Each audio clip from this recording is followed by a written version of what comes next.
धम्मपद सहस्रवग्गो योच वससतं जीवे अपसं उदयभयं एकाहं जीवितं सेयो पसतो उदयभयं।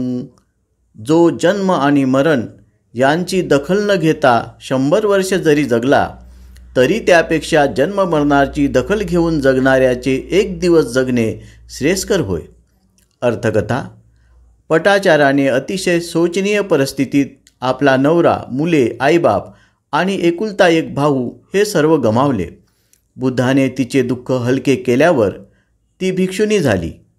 एकदा ती आपले पाय धुत असता पाणी 3 दिशांनी कसे वाहत असते हे तिच्या लक्षात आले। काही पाण्याचे थेंब वाहत वाहत तिच्या नजीक येऊन ओसरले।